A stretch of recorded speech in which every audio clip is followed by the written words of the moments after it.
Good morning or good afternoon if you're joining us from the UK. I would like to welcome everyone currently listening in to this morning's webinar, Brexit, Where Does Everything Stand? We have a great discussion ahead and with some great panelists, but before we get there, I just want to go over a few housekeeping items. As always, this webinar is being recorded, and you will receive that recording tomorrow following the conclusion of this webinar.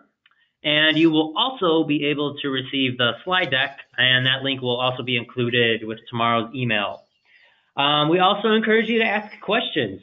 And if you have a question, please ask it using the GoToWebinar control panel that you see on the right-hand side of your screen. And we'll try to get to it once our main presentation concludes. All right, so for those that are unfamiliar with Envoy, for nearly 20 years, Envoy has been on a mission to fix the frustrating, confusing, and inefficient immigration process. Envoy combines expert legal representation with innovative technology to deliver the only platform that makes it seamless for companies to hire, mobilize, and manage a global workforce. Envoy secures work authorization in 150 plus countries, has grown 46% year to date, and works with over 1,000 customers. And we are particularly proud of our NPS score, which is a testament to the employee experience that we provide. This morning, we are also excited to be joined by Smithstone Walters. Smithstone Walters is a leading UK immigration firm established in 2001 and regulated by the OISC.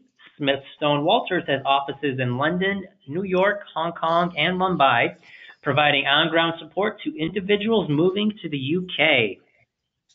And our panelists this morning are Stephanie Lewin, the head of global immigration at Envoy, and Anthony Hall, head of private client at Smithstone Walters. Stephanie and Anthony, thank you so much for joining us today. Great. Thanks, no problem at all. Thanks. Awesome. So just a brief agenda. If everyone takes a glance at their screen, we're just going to go over the latest developments on Brexit, talk about the possibilities of what if there is a no deal, and then UK nationals in other countries. All right, so without further ado, let's hop right into things, starting with the latest developments. Stephanie and Anthony, as I'm sure everyone's well aware, things have changed quite a bit since our last discussion on Brexit. Picked out some key dates that I think our audience should know about. Kind of starting with, in middle of February, Prime Minister Theresa May loses a vote on her Brexit strategy. And then flash forward about a month later, March 13th, the House of Commons votes to reject the no-deal Brexit. The day later, House of Commons votes to instruct Prime Minister May to seek an extension to the Article 50 negotiating period from the EU. And then a couple of days after that, House of Commons Speaker John Bercow states that May's government can't hold a third vote on its Brexit deal without a, quote, demonstrable change, end quote. And then just recently, about a week ago, EU leaders agreed to postpone Brexit, and they proposed two new deadlines. If a deal is ratified by the British government, Brexit will be delayed until May 22nd. If no deal is ratified, then Brexit will be extended to April 12th. And then just yesterday, just yesterday afternoon, Prime Minister Theresa May promised to step down if Parliament backs her Brexit plan. So there's a lot going on. Anthony and Stephanie, can you just kind of, dive a little bit deeper into some of these, and just what should our audience make of everything that's happened in the last couple of weeks, last month, and more? Well, as you can see from that sort of timeline, there's an awful lot going on at the moment, and there's very little agreement as to how exactly the UK are going to proceed with Brexit. There's a lot of pressure on both sides, both those that want to continue with leaving the EU and those that want to remain, and a lot of in between. There's been no agreement over the deal. There's been agreement that we don't want to leave with no deal, but nobody can decide on how we're going to leave, or indeed if we're going to leave. There's still a lot of pressure across different parties in the populace People pushing to revoke Article 50, people who are suggesting, maybe it should look slightly different, that we should remain in the EU for longer and leave it at a later date, whether we should be part of a free trade agreement, others that want to leave with a no deal and will start using World Trade Organization rules in place. So there's an awful lot happening and not a great deal of clarity. You mentioned right at the end there, that Theresa May had promised to step down if her deal was voted through. The initial reports were that was her, sacrificing herself for the good of the country, but yet almost immediately a lot of people were saying this is simply political manoeuvring. So it really depends which side of the argument you stand on as to how you view everything that's happening at the moment. Even today there's uncertainty over what's going to be happening in Parliament tomorrow. So it's not a good time to be putting any money on anything, because you're not going to win anything. I'll say that, certainly. Definitely. And then Anthony, just to clear things up, because I remember I believe there was a possibility, depending on if the UK had passed the law, that there was a very slim possibility that Brexit would still occur on March 29th. Just to let our audience know, Anthony, Brexit is not happening on March 29th, correct? That is correct, yes. The UK went to the EU and asked for an extension, and they granted two dates as are on the slide there, either April the 12th if there's no deal, or the 22nd of May if there was a deal. Now, because the 29th of March was set in law, that had to be voted through by Parliament. The statutory instrument that effectively cancels Brexit at 11 p.m. tomorrow evening was voted through at about 8 o'clock last night. I think it was about 400 votes to 47 or something. So a few MPs wanted it to go ahead tomorrow, which would have been very, very difficult. But most of them voted, as you can see, the vast majority voted to postpone and cancel the 29th of March as Brexit Day, in line with the agreement that was reached with the EU. So it will either be, at the moment, the 12th of April or the 22nd of May. However, there is potential for the UK to go back and request either a longer extension, or of course we could unilaterally cancel and revoke Article 50 completely and remain part of the EU. So there's still a lot that can happen, but these are the two dates that we're concentrating on for now. And so Anthony, which date? What do the dates hinge on? Why is there a difference? So in the event that there is no deal, the date was selected was April the 12th. I don't know why that date was selected. That's a question for the European Commission, who came up with that. The 22nd of May was granted in the event that Theresa May's deal is agreed by Parliament, and that gives the UK government sufficient time to pass all the required legislation to ensure that we leave on time on the 22nd of May. Now, the only issue with that is for that to happen on the 22nd of May, the last possible day that the deal can be approved by Parliament is tomorrow. So you may have seen in the press earlier today that Parliament has been recalled for tomorrow. There is business in Parliament tomorrow, which is typically a day for constituents, when all the MPs sort of go back to their relative, to the various areas, and they deal with constituents' queries. So unusually, they're being called to Parliament on Friday. They will be voting on something, although the government hasn't announced yet what that thing is. Which is causing a lot of comments at the moment in the sort of the live Twitter feeds and things like that, because Parliament are being asked to vote on something that they don't know what they're voting on yet. There is a lot of talk that it will probably be meaningful vote 3, or MV3 as everyone is calling it, which is the last chance for Theresa May to pass her deal. Although again, John Bercow, the Speaker, has said that she can't bring the withdrawal agreement back to Parliament. You can't ask the convention from 1604 or something like that. Is that you cannot vote on the same question twice. So there's an issue over that.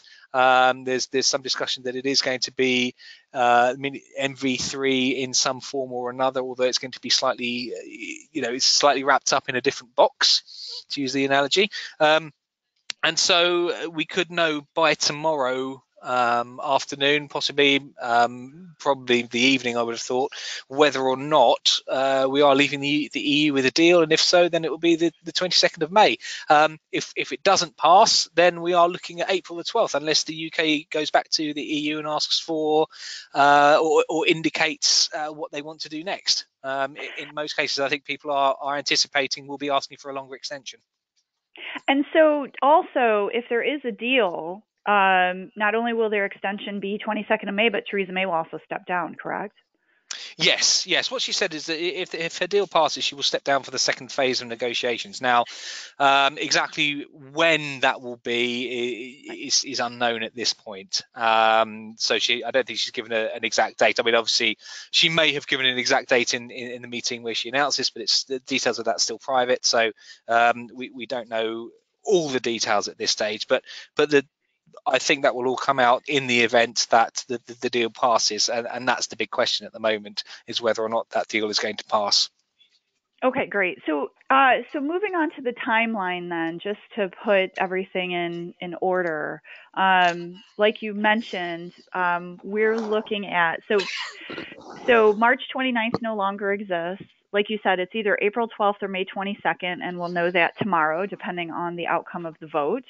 And then, just to confirm, if it is April 12th essentially replaces March 22nd, which means that there will be no deal. And will there still be a transition period if it happens on April 12th? We fully expect there to be, yes. So the transition period will still be the 31st of December 2020. So as we understand it at the moment, although the official Brexit day will change, the end of the transition period, it has been agreed with Europe. So it will still be the 31st of December 2020 in either case. Obviously, that might change if there is a longer extension. But at the moment, there's been no talk of that date changing at this stage. Okay, so even though Brexit has been pushed out, and even though it's a no deal, it's just that the transition period is being shortened, but there still is going to be that transition period until December 31st, 2020. Yes, that's the case, yes. Okay. And then May 22nd, that's in the event that there is a deal. It's just that they will have a very short period of time with which to execute that deal. And again, the transition period is until December 31st, 2020. Yes, at the moment. I mean, obviously that might change as part of the agreement, but there's as I said, there's been no discussion over that changing just yet. But there's always room for negotiation. Okay, great. Okay, I think that anything else you think people need to know with regard to the timeline, other than just the dates have changed and we should know more tomorrow after the vote? Well, this is it. The timeline is constantly changing on an almost daily basis at the moment. I mean, depending on what happens tomorrow, we could very quickly see either of those dates wiped out and replaced by another date completely. It really is fast moving politics at its very best, or worst, depending on your outlook. I would not be surprised in the event of Theresa May's deal being voted down that April the 12th date will be extended. And indeed, if it does go through, then they will try to push as far as possible for the 22nd of May, I would have thought. But again, there may be some flexibility over that if things haven't passed through Parliament in due order. And I mean, I know you're not a political commentator. I know you're not an expert on Parliament, right? But given the votes yesterday, what do you think is the likelihood of there being an agreement tomorrow? That's a very, very difficult question to ask, and one that I'm not sure even seasoned political commentators could give you a solid answer. The thing is I suspect, and I think a lot of people are anticipating that because the DUP have clearly stated that they will not be backing the deal tomorrow, or the vote that comes back to Parliament, that the deal will fail. That is what a lot of people are saying. Even they're even talking about the ERG, which are the sort of the core Brexit group within the Conservatives. Not all of those will be sort of rallying around Theresa May, despite her promises to step down. So there is still a lot of feeling that the deal will fail tomorrow. Okay, which then would mean, at least in the interim, 12th of April would be the new date. So yes, if it does fail, okay. Let's see. So I guess just moving on with the strong possibility. None of us have crystal balls. Just reiterating again what happens. If you want to talk about no deal, I think certainly reiterate what's happening with the EU settlement status and that being available. That would be terrific. Yep, no problem at all. So at the moment, the settlement scheme is still going ahead on the basis that we'll be leaving the EU, and that will, of course, as we've mentioned before, be occurring whether or not there is a deal or no deal. It's currently in the test phase. That test phase comes to an end tomorrow. And the new settlement scheme will open fully to all applicants, all EEA nationals, Swiss nationals, family members with or without biometric documents, anyone you can think of that is eligible to apply under the settlement scheme will be able to do so as of the 30th of March, which is Saturday. I think they've said it's going to be open from about 7 o'clock in the morning onwards, giving them enough time to make all the necessary changes. Now, in the event of no deal, for anyone that's already in the UK ahead of Brexit Day, let's obviously, in this at the moment we're anticipating it's going to be in April. In the event of a no deal, if you're in the UK, if you're resident in the UK before that date, you will be able to apply under the settlement scheme. If you arrive in the UK after Brexit Day, you will not be able to take part in the settlement scheme, and you'll be subject to the new temporary leave to remain process, which, as we've covered before, is a temporary status in the UK, which will be valid for up to 3 years. You'll be allowed an initial 3 months stay in the UK, after which you will have to apply for European temporary leave to remain. That will be valid for 3 years.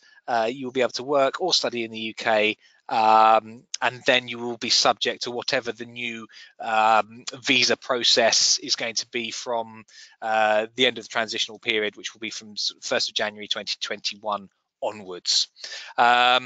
So people will still be able to travel to the UK. We're not going to be completely closed. It just means that there will be different requirements in place for those arriving after, on 12th of April or afterwards, depending what time of day it kicks in.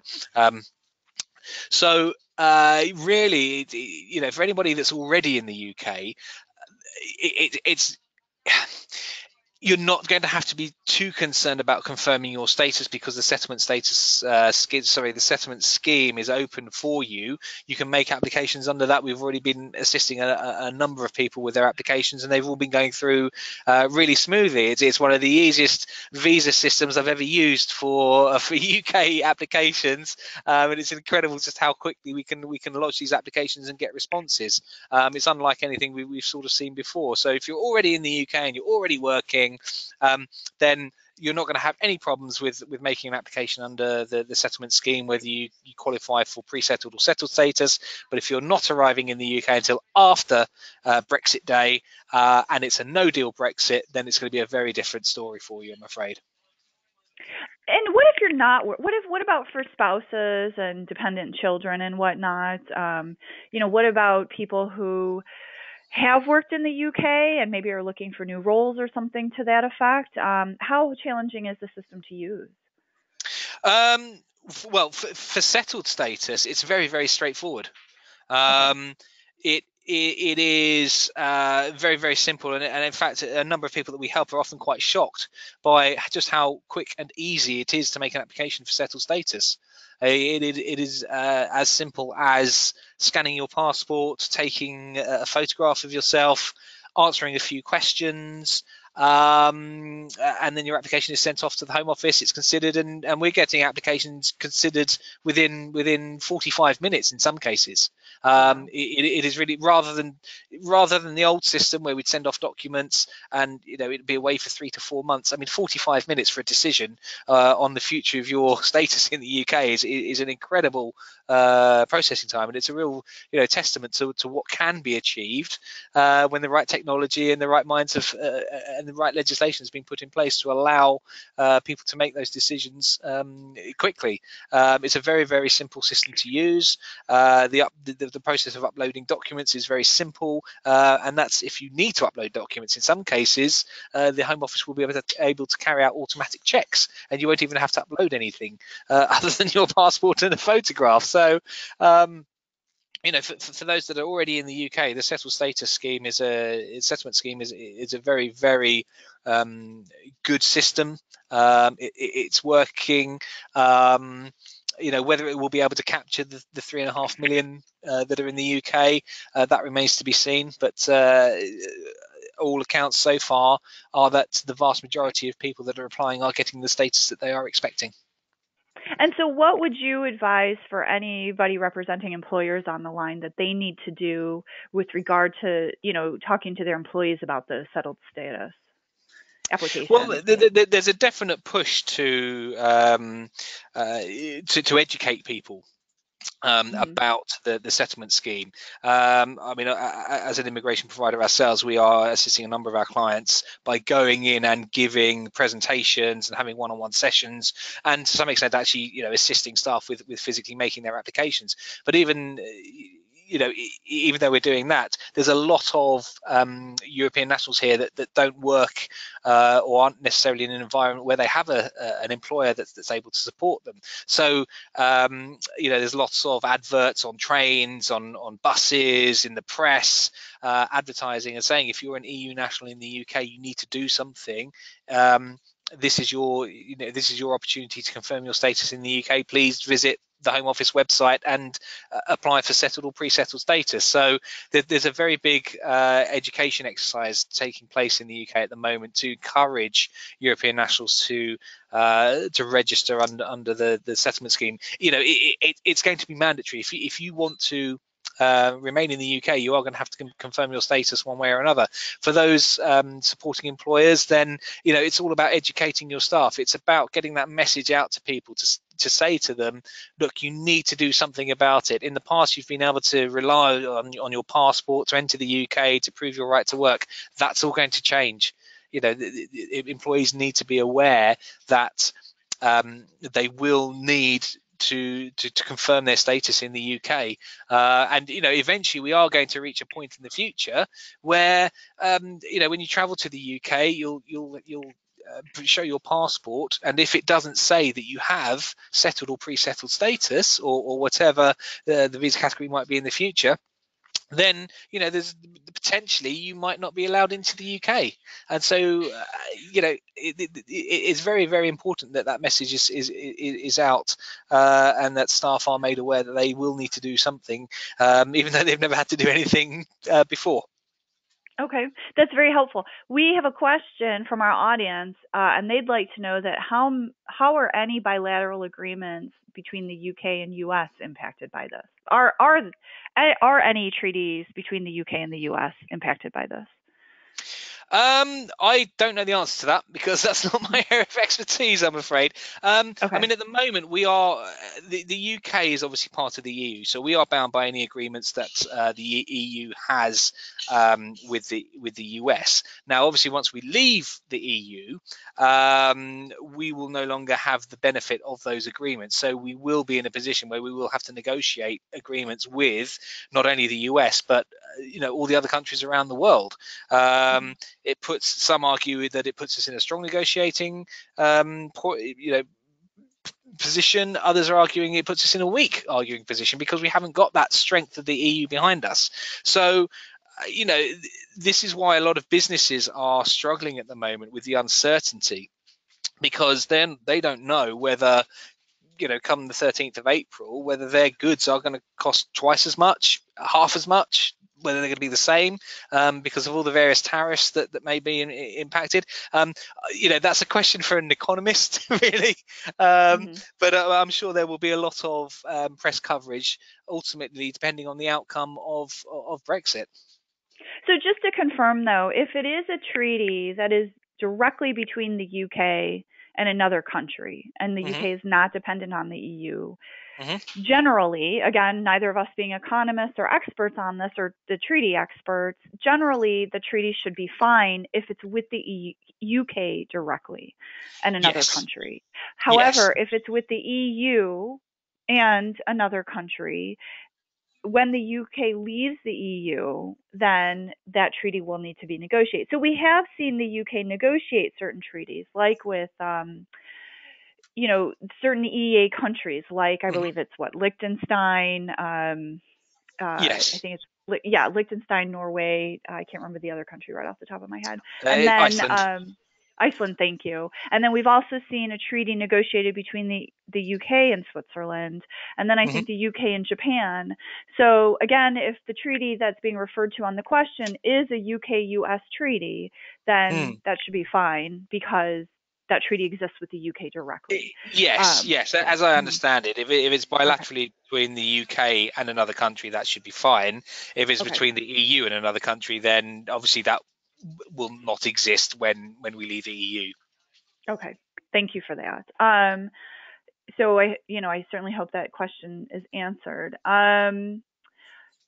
Okay, so another question's just come up about even if the Brexit date could be extended to 12th of April, which it has been, could we still use 29th of March as the date for the settlement purpose?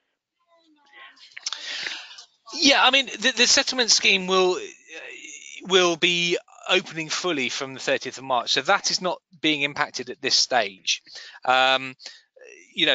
The idea has always been that the 29th of March was going to be Brexit Day.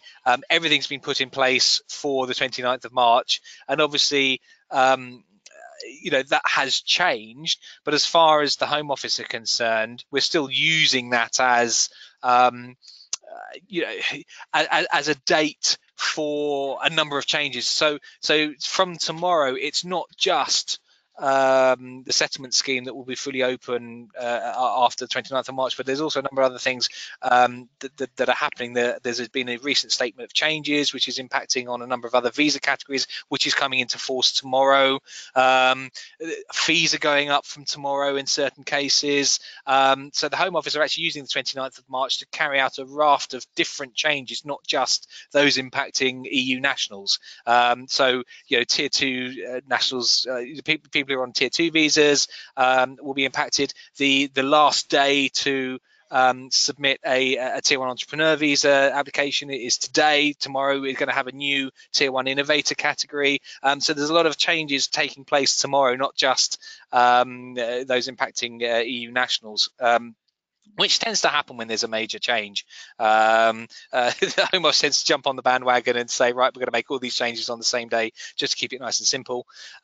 So for a lot of people, we're finding they are holding off to submit their settlement or pre-settled status applications until after the 29th of March, just simply because at the moment, if you made an application today, the Home Office is still charging you £65 to make that application. Now, they have said they're going to refund you, but there's that hassle of paying out the £65 and then waiting for it to be refunded. Whereas if you wait a couple of days, wait until Saturday or Sunday, make your application then, and it will be completely free. And you don't have to mess around with payment or anything like that. So that 29th of March is a useful date. A lot of things are happening on the 29th of March and 30th of March. It's just that Brexit isn't happening on that day anymore.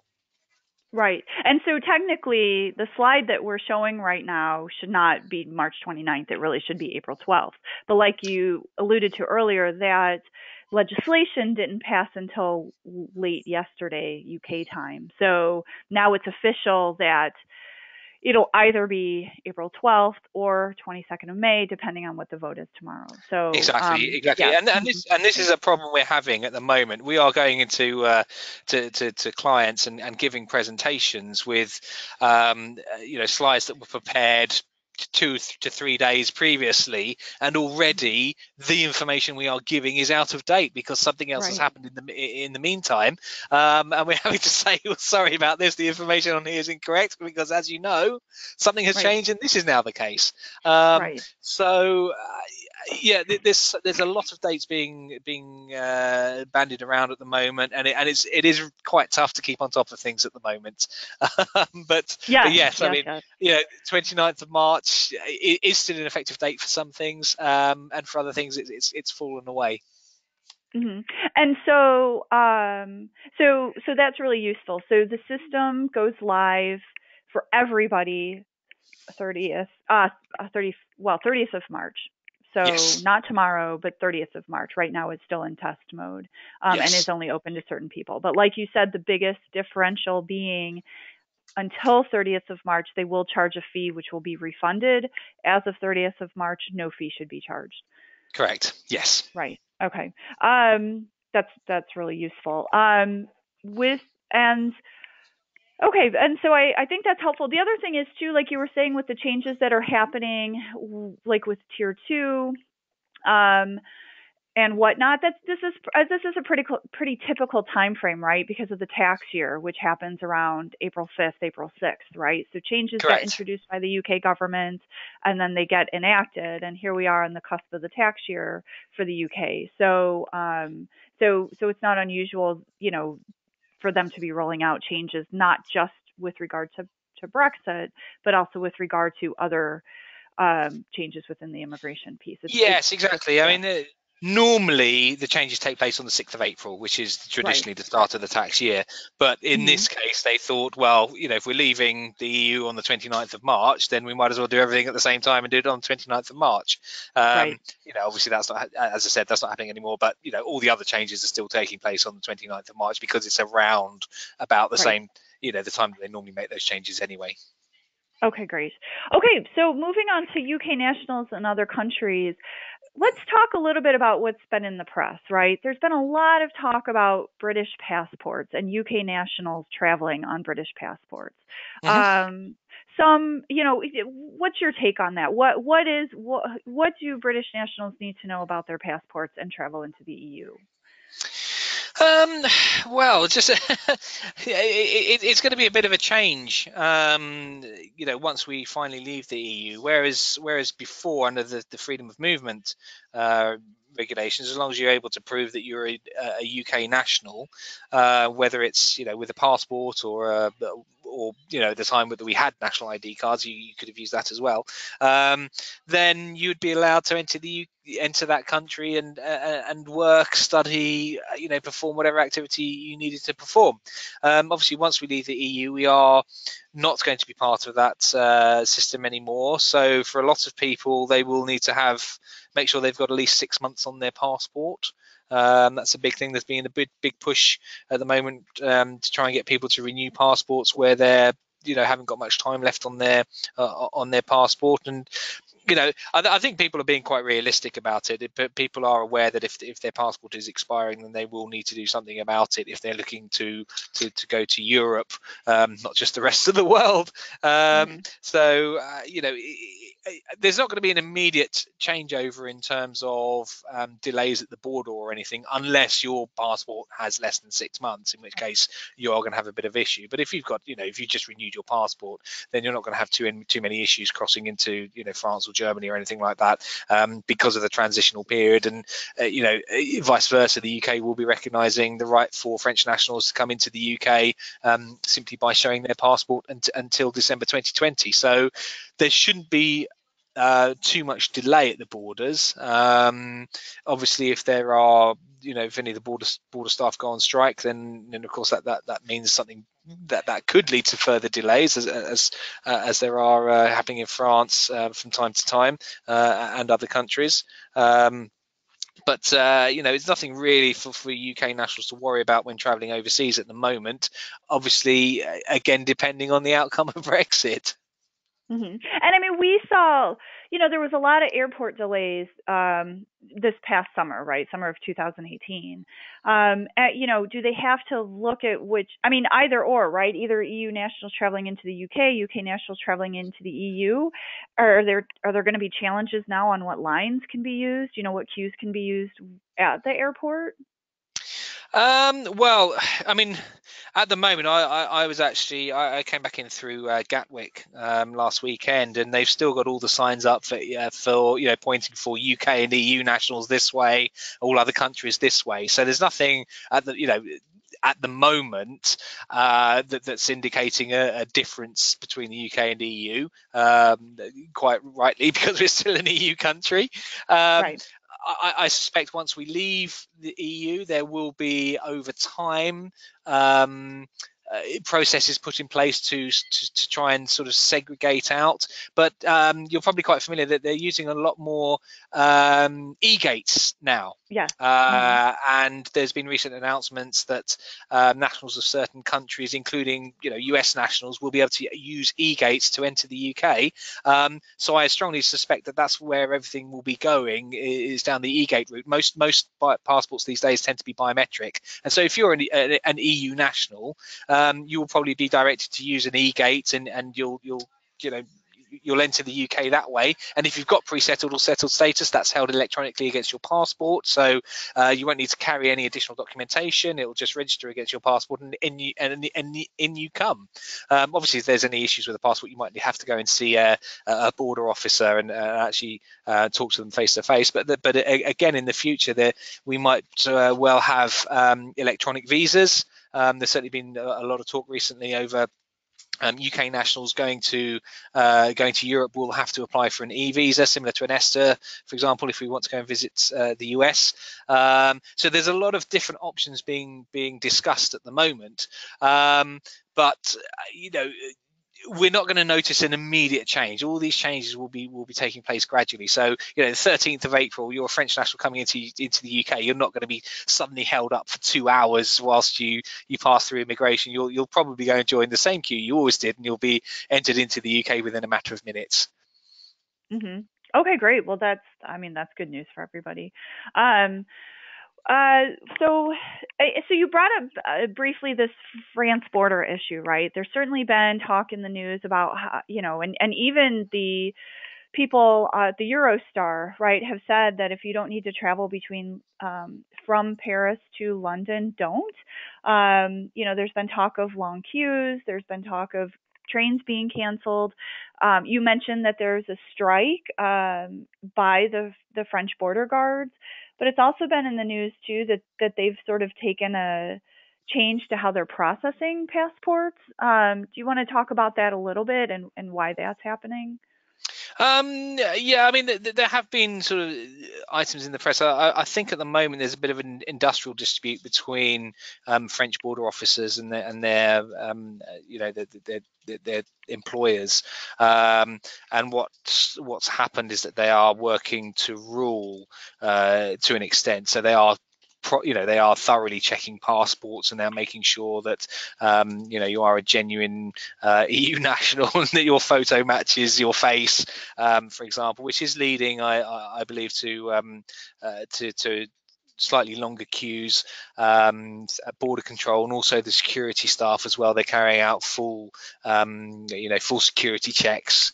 If you set off the metal detector as you walk through the arch, and they'll giving making sure that you're not carrying anything that you shouldn't be carrying, which is leading to delays for some people. But I think the advice in that situation is just make sure you leave plenty of time to get to the airport and get through security. That's sort of standard advice that most people would receive in those circumstances, I think.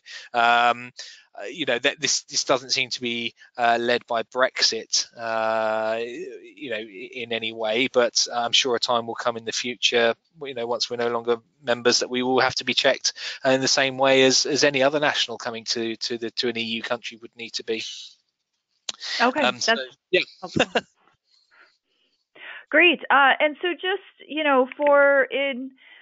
Really, it's in the event of a no deal, if there's British nationals in the European Union, as if essentially what will happen. And so, as the map shows for those attendees, essentially, again, this is just in the event of a no deal. You'll have to look on a case by case basis as to what will happen by country, essentially, right? So, for example, if a British national is currently living in Germany, they have to apply, and there's a no deal.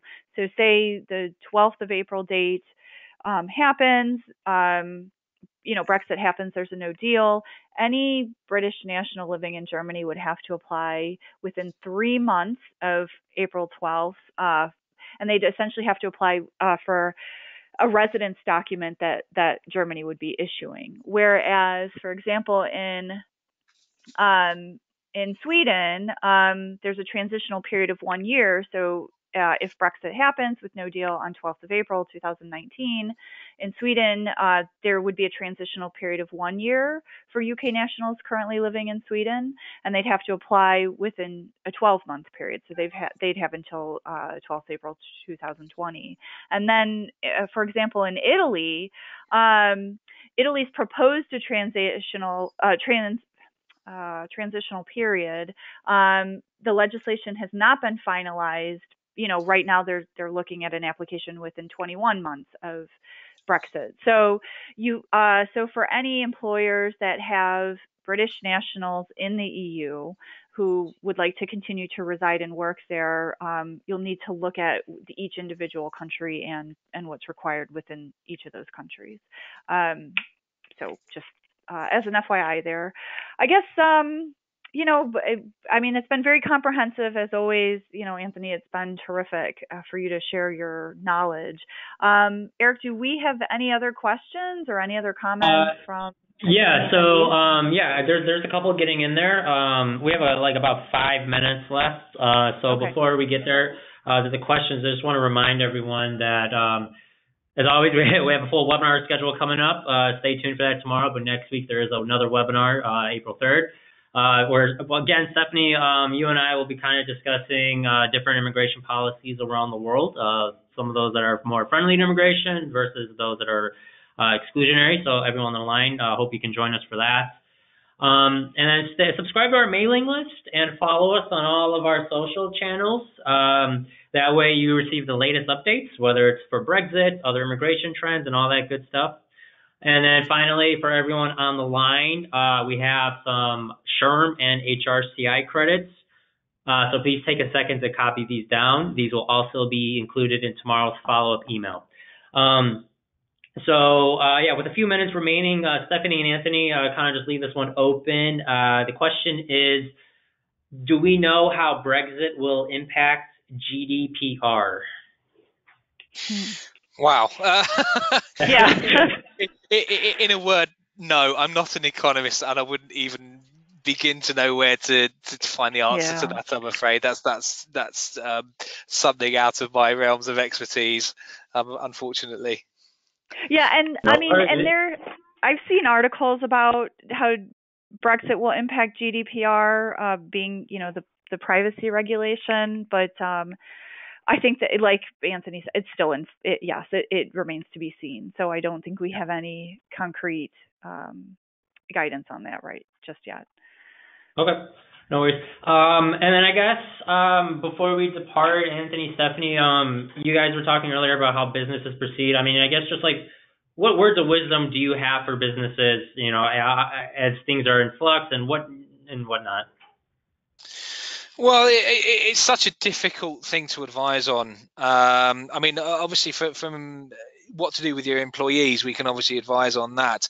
But the general government advice is that you need to be prepared for both eventualities. In an ideal situation, there will be a deal, and that should hopefully mean that business disruption is kept to a minimum. But there's also been a lot of advice given out about what to do in the event of a no deal, and really it's down to businesses to make sure that they are prepared in the event of either either occurrence. Now I know that for some of our very, very large clients that we deal with that are multinational, they have had they've had a 2-year process of preparing for Brexit, so they are fully prepared as far as they can be. In the event of a deal or no deal, even to the extent of potentially moving head offices from the UK to other European countries. We know that some of our clients have already started to activate those processes. For smaller companies that don't quite have the resources of the larger companies, it's much more difficult because they simply don't have the time, the money, the staff to be able to concentrate on this fully, and they are fully relying on the government to resolve this for them to some extent. Whatever happens, it's going to be a very, very different business environment. Even sort of 6 months time, it's going to be very, very different. So all we can really say is keep an eye on the news, keep an eye on what's happening, make sure you're as prepared as you can be. If you need our assistance, get in touch. We'll do everything that we can to help you. Gotcha.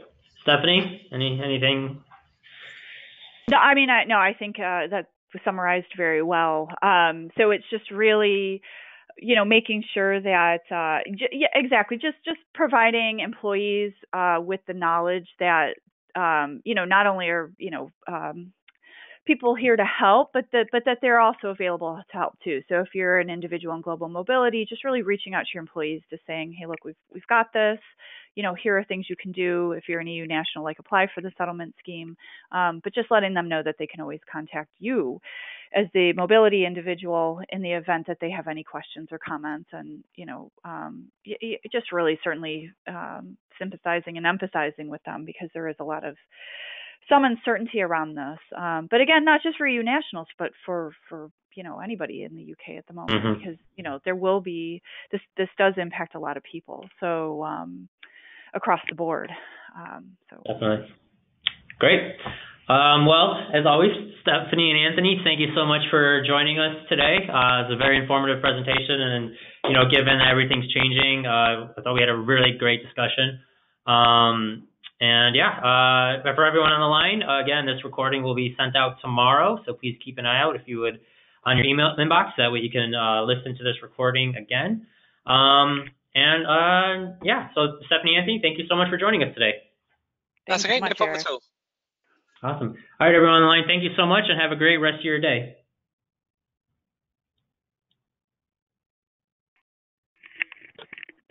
Okay. All done.